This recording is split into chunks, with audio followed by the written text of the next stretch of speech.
Bien, Madame le bâtonnier, Madame la marraine de cette promotion, Mesdames et Messieurs les bâtonniers, toutes les autorités ici présentes, chers futurs avocats, permettez-moi de vous dire à quel point je suis très honoré, très impressionné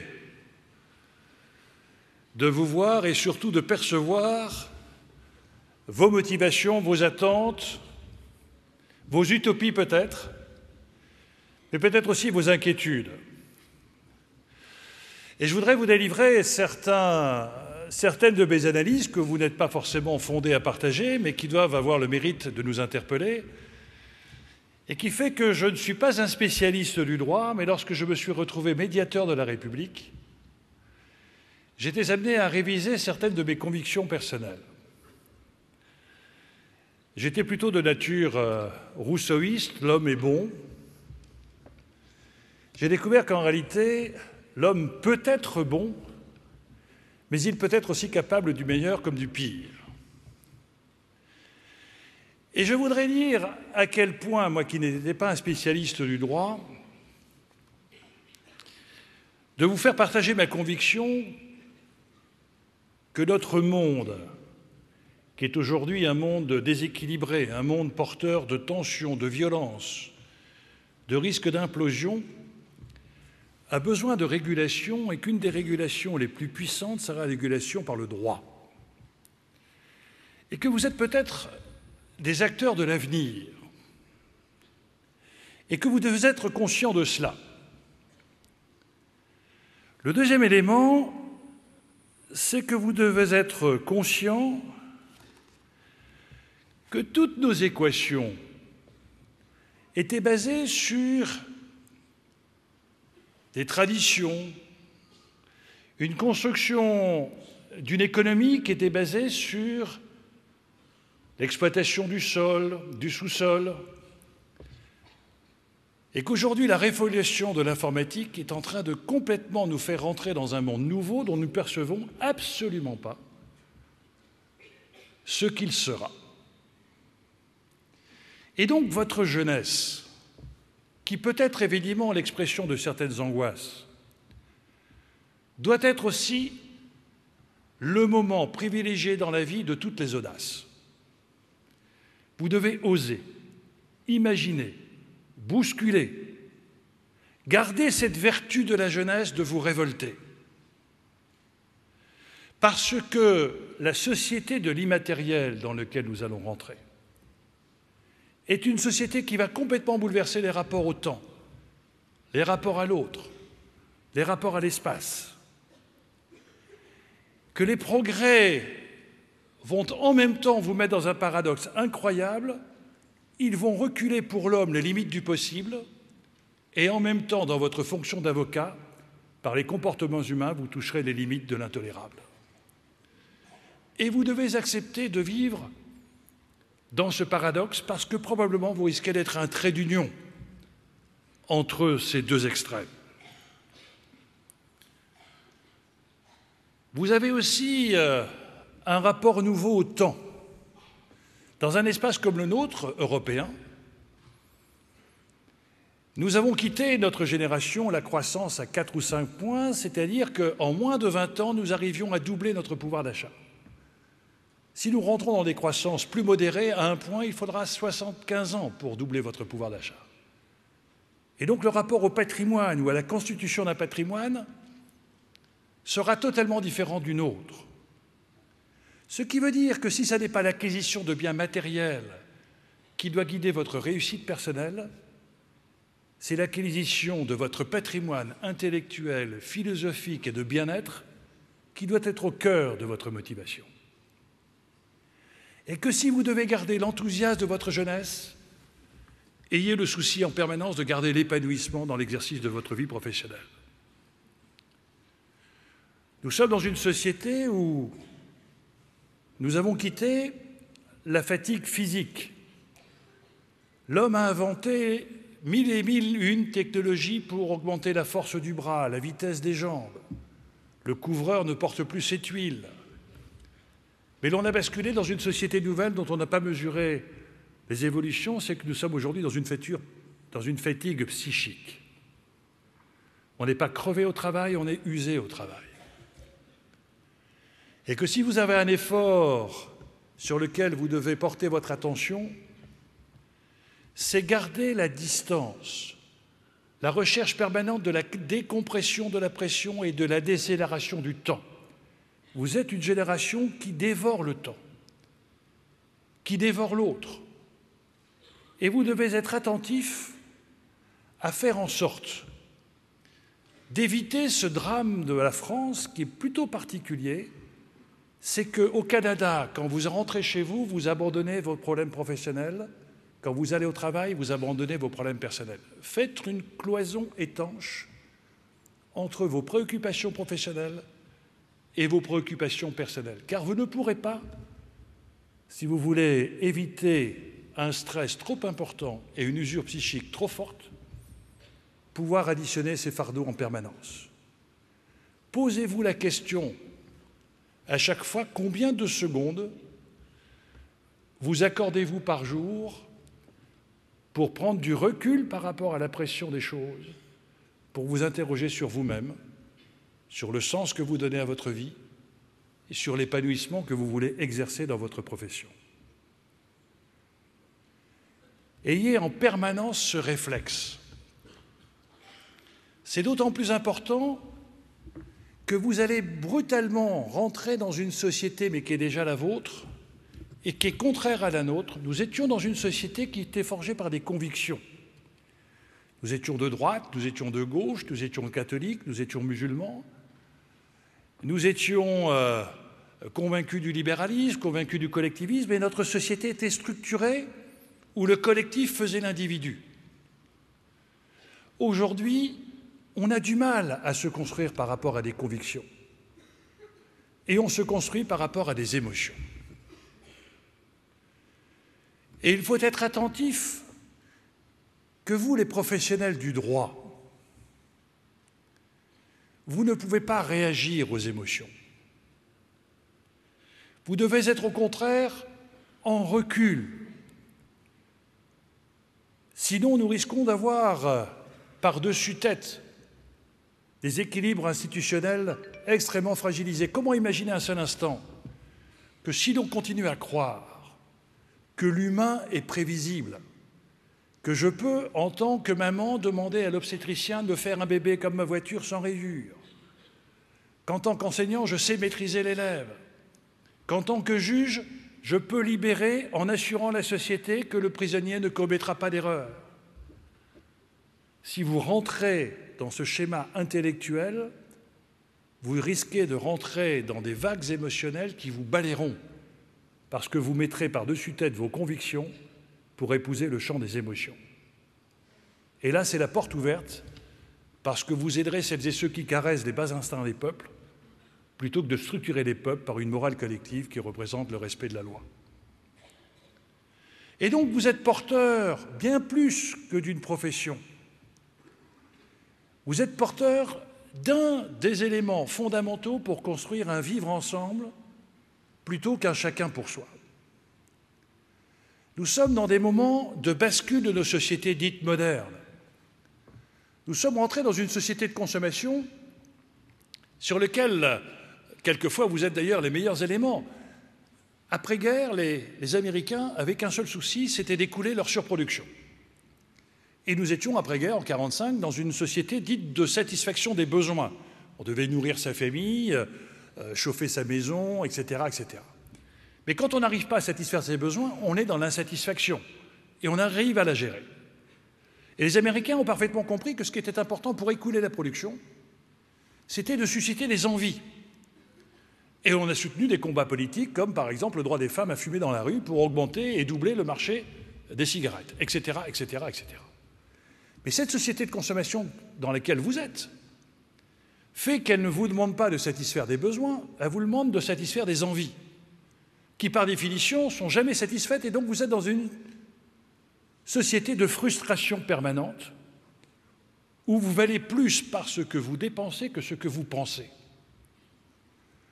Or, un homme ou un professionnel du droit doit être quelqu'un qui doit se battre pour des convictions et qui doit être au cœur, malheureusement, d'émotions. de déchirement par divorce, de rupture de contrat commercial, d'une formidable mobilisation de la société contre le caractère abominable d'un crime. Si vous ne passez pas votre temps à vous forger des convictions, vous serez balayé par ces mouvements d'émotion et vous ne serez plus des repères. Or, en tant que professionnel du droit, vous devez être des repères. Et ce qu'on vous demande, c'est de ne pas avoir du pouvoir, c'est d'avoir du crédit. Car la confiance est probablement le ciment aujourd'hui le plus fragile de nos sociétés dites modernes. On n'a pas confiance en soi, on n'a pas confiance en l'avenir, on n'a pas confiance au système. Et si l'on est dans cette dérive d'une société de consommation qui, poussée à son extrême, fait qu'on consomme les institutions de la République, j'ai pas envie que le prof soit bon, j'ai envie qu'il mette 20 à mon gamin. J'ai pas envie que le juge soit juste, j'ai envie qu'il fasse mal à celui qui m'a fait mal. J'ai pas envie que le maire m'amène à 25 ans de projection, je veux qu'il mette un trottoir en macadam devant chez moi. Et je consomme aussi mon conjoint.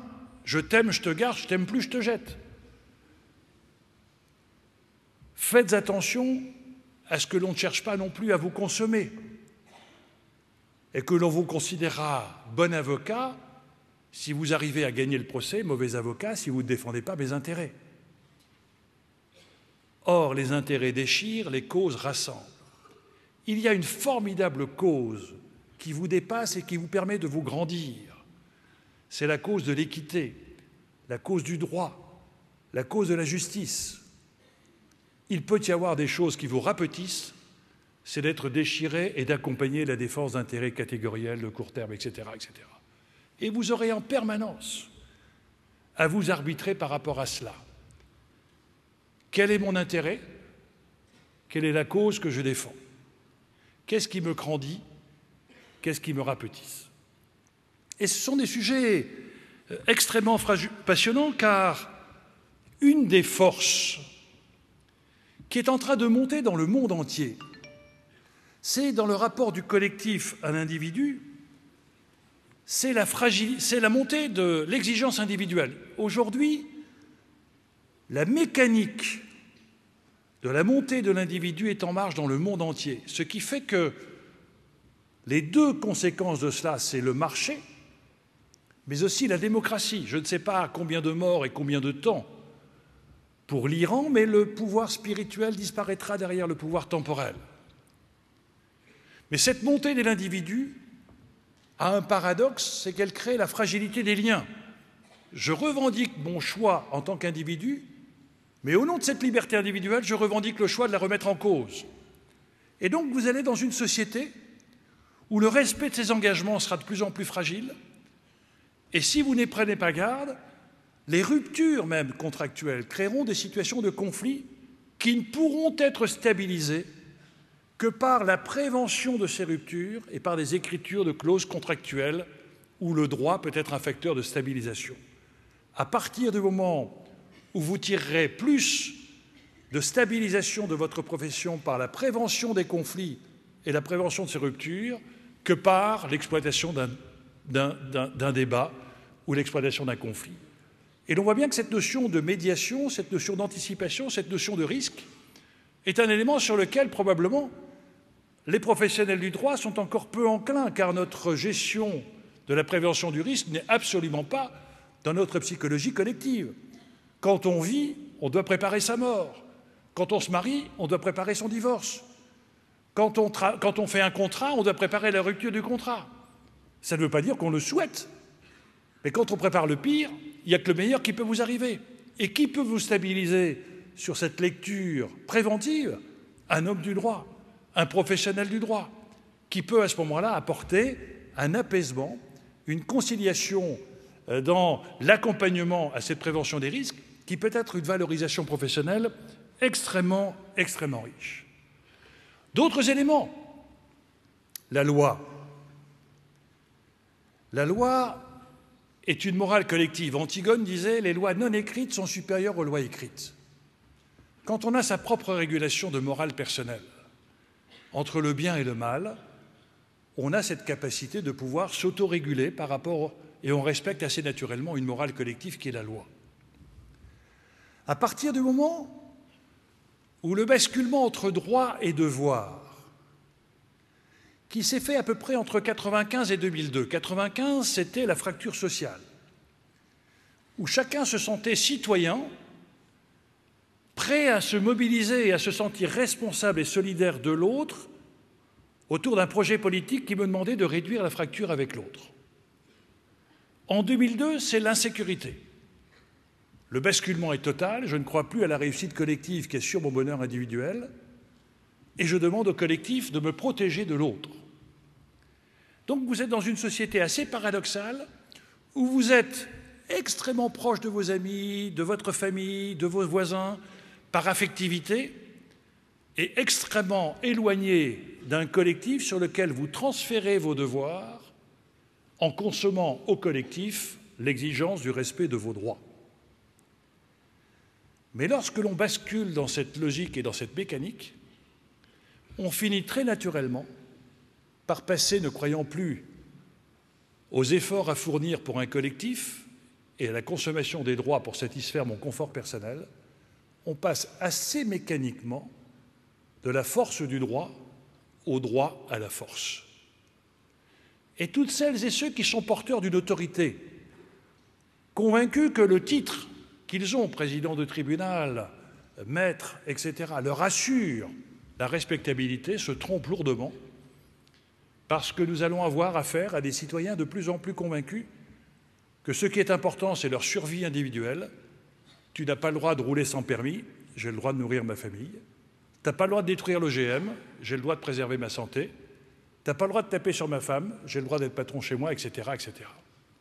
Ce qui veut dire qu'en tant qu'avocat, en tant qu'homme de droit, vous aurez aussi probablement cet aspect de la pédagogie, cet aspect de une sanction par un tribunal ne vaut rien s'il n'y a pas derrière la pédagogie de la sanction. Et une rencontre avec un homme de droit ne vaut rien si c'est uniquement l'explication de ses intérêts et non pas l'explication du respect de la partie adverse, du respect de sa propre partie et peut-être de la recherche d'une conciliation, voire d'une médiation. Et vous êtes donc dans une société qui, si l'on n'y prend pas garde, est une société qui se construira de plus en plus par des rapports de force, nourris par des violences de plus en plus fortes dans les rapports humains. Il n'y a jamais eu autant de violences verbales dans les écoles. Il n'y a jamais eu autant de violences au sein des familles. Il n'y a jamais eu autant de violences dans des lieux où, a priori, on devrait partager l'affectivité. Et vous pouvez donc être des éléments d'attisement du combustible inflammable ou, au contraire, des éléments d'atténuation des tensions. Et ceci passe par une capacité d'écoute. Votre métier est probablement un métier d'écoute. Avec les nouvelles technologies, on se parle de plus en plus et on s'écoute de moins en moins. Les seules personnes qui parlent dans les entreprises, c'est ceux qui fument, parce qu'ils ont le temps d'aller discuter 5 minutes à l'extérieur. Maintenant, dans les familles, on s'envoie un mail à l'étage, et quand on est à 15 mètres de quelqu'un, on ne se lève plus pour parler, on envoie un mail. Et une étude américaine vient de montrer qu'entre les parents et les enfants, 35% de temps d'écoute en moins depuis 5 ans. Quand on ne s'écoute pas, il ne peut pas y avoir d'empathie. Quand il ne peut pas y avoir d'empathie, il ne peut pas y avoir de confiance. Quand il ne peut pas y avoir de confiance, il ne peut pas y avoir de contractualisation dans un partenariat entre un client et un professionnel. C'est vrai pour un médecin, c'est vrai pour un homme de droit. Et le fait de réapprendre à écouter vous fera peut-être découvrir ce que souvent dans votre jeunesse, vous vivez au quotidien. Le drame du XXIe siècle, c'est l'isolement, alors que le XXIe siècle, c'est le siècle de la mobilité. On ne sait plus s'écouter et on ne sait plus comprendre la richesse que l'on peut avoir dans la différence avec l'autre. Et quand on est en mésestime de soi et que le système vous met en situation d'échec, plus on se sent faible et plus on construit son identité dans la conflictualité et non pas dans le dialogue. Et ce sont des choses sur lesquelles vous devez être extrêmement attentifs, car vous êtes probablement aussi des acteurs de la rupture de l'isolement. Boris Cyrulnik m'expliquait que lorsque maintenant on arrive à regarder l'excitation des zones cérébrales, vous savez, lorsqu'on a un pervers sexuel et qu'on lui projette des images pornographiques, on sait très clairement où se trouve la zone cérébrale qui se met en activité. On a maintenant scientifiquement la preuve qu'une personne âgée qui n'a pas parlé pendant 4 mois, on voit la dégradation de certaines zones cérébrales. Et l'on voit que certains jeunes, à 5 ou 6 ans, quand à 4 ans on commence à penser, et à penser que l'autre pense différemment, et qu'un jeune isolé pour des problèmes de rupture familiale ou des problèmes, etc., on a un retard d'1 ou 2 ans. Que la captation d'identité primaire des jeunes enfants par la télévision crée aujourd'hui des phénomènes d'anorexie, d'hyperactivité et de suicide précoce. L'on voit bien que ce que vous avez à faire, essayez de toujours avoir ce réflexe, c'est que vous n'allez pas traiter un dossier, vous allez traiter une personne. Que vous n'allez pas traiter une personne, vous allez traiter une personne quelquefois en souffrance. Et que l'écoute que vous allez lui manifester est peut-être le chemin d'un retour vers une dignité qu'elle a perdue. Et que dans ces moments très compliqués de nos sociétés modernes, où à tort ou à raison, on a l'impression de voir une augmentation des inégalités, où on a l'impression que cette loi, cette révolution française, qui avait été faite pour mettre mal tous les privilèges royaux, et d'instituer la loi pour protéger le faible, fait qu'aujourd'hui la loi est tellement compliquée, les termes juridiques tellement éloignés de notre vocabulaire commun, qu'on a l'impression que celui qui a du temps, celui qui a de l'argent, celui qui a des relations, celui qui a la capacité de compréhension, il finira par gagner. Et que très souvent, celui qui se sent en situation d'infériorité dit de toute façon, c'est pas pour moi, là, je serai battu, et que la loi est faite pour les forts, etc., etc. Et vous risquez donc d'être aussi, ayez ce réflexe, des correcteurs d'injustice, des formidables régulateurs, et du temps, et de l'espace, et de la relation avec l'autre, et du rééquilibrage de cette diminution des inégalités. Tous ces facteurs amènent à un point de convergence de retrouver confiance au système juridique, aux institutions de la République, au vivre ensemble. Et j'ai en tête ce verbatim qu'un délégué du médiateur m'avait mis quand le système me met dans cette situation, c'était une situation de précarité, je n'ai plus que 2 solutions, me détruire ou détruire le système. Ayez toujours une porte ouverte, un temps d'écoute, de compréhension. Mais surtout, ce qui est important, c'est qu'au-delà de gérer un dossier, c'est d'accompagner une personne à surmonter une difficulté. Nous sommes dans un pays très particulier en France, où, contrairement à d'autres pays, on ne met pas les gens en situation de potentialité, on met les gens en situation d'échec. Si tu échoues à l'école, tu es nul. Si ta femme est partie, tu es nul. Si tu n'as pas une Rolex, tu es nul, etc., etc., etc.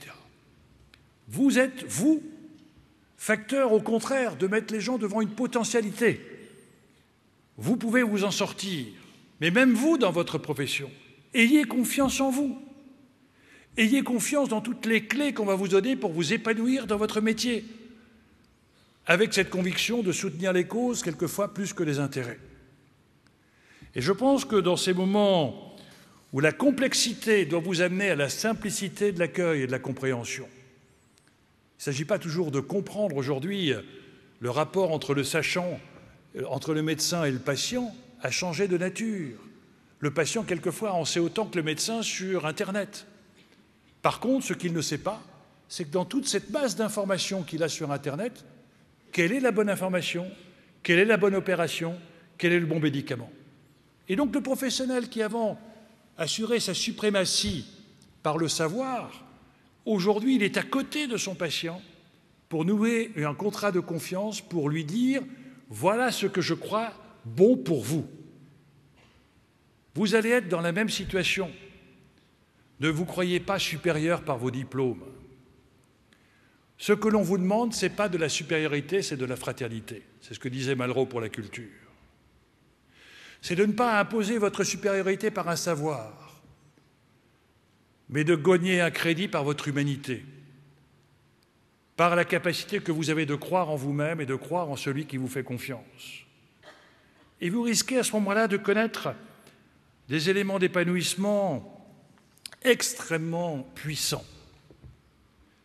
Et puis, permettez-moi de vous dire que vous allez rentrer dans des moments passionnants, où par l'observation de la réalité de la société, vous allez peut-être pouvoir apporter aussi au débat politique un certain nombre d'éclairages.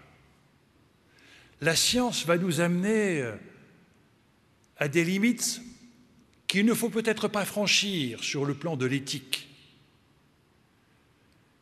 Et je vois aujourd'hui un certain nombre de comportements de société qui sont des manquements à une morale ou à un respect de la dignité de la personne. Et ce qui est important, si vous voulez garder cette notion de confiance, respectez scrupuleusement une éthique. Essayez de retenir une phrase, si je peux permettre de vous faire passer un message. En tout cas, c'est une phrase qui m'a guidé tout au long de ma vie. On dit toujours ce que les hommes font du pouvoir, jamais assez ce que le pouvoir fait des hommes. Ne vous laissez pas euphoriser par votre pouvoir, mais au contraire, utilisez votre pouvoir pour soutenir les causes auxquelles vous croyez. Ne perdez pas votre âme dans l'euphorie d'une réussite financière ou de l'impression d'une supériorité que pourrait vous donner votre titre ou votre place dans la société. Aucun homme n'est supérieur à l'autre. Mais tout homme mérite d'être respecté dans sa dignité personnelle, y compris le plus pauvre. Xavier Emmanuelli me disait que ce qui est terrible dans les gens qui font la quête dans la rue, c'est de ne pas avoir les couelles vides, c'est que personne ne les regarde. Or, vous êtes des hommes du droit. Et vous n'avez pas le droit de ne regarder personne. Vous devez regarder tout le monde. Et votre éthique professionnelle, c'est de permettre l'accès de tous à votre profession et le même engagement vis-à-vis de la personne qui vous fait confiance, quel que soit son rang de fortune, sa crédibilité ou sa notoriété ou le rapport de complicité que vous avez avec vous. Je crois que c'est un moment formidablement exaltant qui est celui de démarrer votre formation de futur barreau. Croyez à la force du verbe, bien sûr, qui est bien plus important que la force des armes. Mais croyez surtout à votre capacité d'analyse dans un monde tellement compliqué que vous serez probablement les seuls à maîtriser l'analyse par rapport à vos clients. Mais où ce climat de confiance va vous donner un réchauffement humain extraordinaire, quel que soit le résultat de vos plaidoiries. Sachez faire en sorte d'attirer votre attention à ce que vous allez être jugé en permanence et n'ayez pas peur de ce jugement. Aujourd'hui, grâce aux réseaux sociaux, je voyais toute une série de jeunes qui, sortant d'un emploi ou d'un entretien d'emploi, immédiatement sur le réseau disent « voilà, j'ai été recruté par un tel, voilà les questions qu'il pose, etc. etc. » Et en tant qu'avocat, en tant qu'homme de droit, en tant que magistrat, en tant que politique, nous aurons de plus en plus de lectures sur votre façon d'agir, sur votre façon de vous comportementer, de votre comportement, de votre capacité professionnelle, etc. Soyons absolument enthousiastes par cette capacité qu'il y a, qu'aujourd'hui notre société sera de plus en plus transparente, de moins en moins opaque.